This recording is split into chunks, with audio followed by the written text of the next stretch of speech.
Welcome to Golden Software's video training for Strater 4. Strater 4 is a fully customizable well log and borehole plotting software program with innumerable ways to graphically display your data. There are two different instances where you might want to load a full template into a Strater project that already contains data and tables.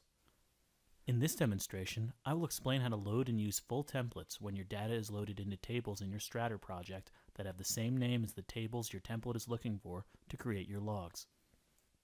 Full templates are useful in that you can customize your borehole views, save the entire project as a template, and then load new data into your template to create a new project with the same look as previous projects. In Strater, click File, Open, and select the cross-section file. Click Open. Since templates were not designed to be used with cross-sections and map views, right-click on the Cross-Section 1 tab, click Delete, and then click Yes to confirm. Repeat for the Map 1 Detail tab and the Map 2 Overview tab. Click File, Save As, change the Save As type to Strater Template Files, and click Save.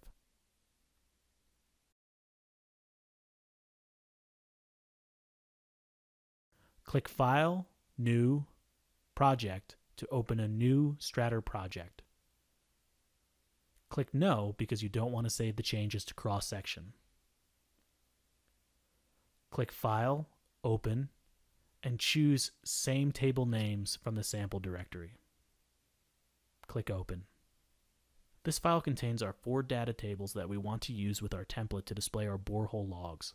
These tables happen to have the same names as the tables referenced by the template. Since we already have our data loaded into tables, the next step is to load our template. Right-click in the View Manager and click Load Template. Choose your cross-section template file and then click Open. The Import Data for Template File dialog appears. Here is where we would import data into the tables referenced by the template file. Strater searches the open project for tables with the same name as the tables referenced by the template and then automatically loads them, so we can see the file names in the action column wherever an appropriate table was found. The LAS collars file that can be seen in the action column for the collars table happens to contain both a collars and a stratigraphy sheet.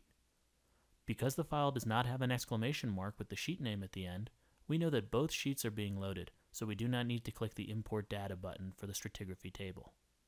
During the LAS file import, well data is loaded as well, so we don't need to import data for the well table either, since data was already loaded in when the data for the LAS table was loaded. Click OK.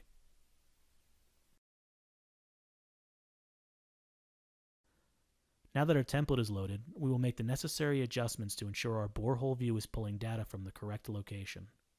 In the Borehole 1 South Barrow 17 tab, we'll click View, View Properties, and set the Hole ID filter in the Property Manager to TunaLick 1. This tells Strater to populate our logs with the data, for which Hole ID is TunaLick 1. Because Strater knew where to find the data when you loaded your template file, the view comes in active mode. This means that the data is associated with the logs, so making changes like setting the Hole ID filter updates the logs immediately. If you didn't have data in your tables, or your tables had a different name than the original tables, the view would come in design mode. In that case, since Strater doesn't know where to find the data, the logs aren't associated with any data, so you need to set up the path to the correct table and turn design mode off before you see the logs update with the data.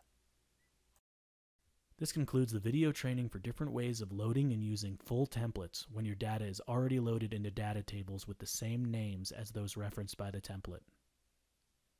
If you have any additional questions, please contact Golden Software.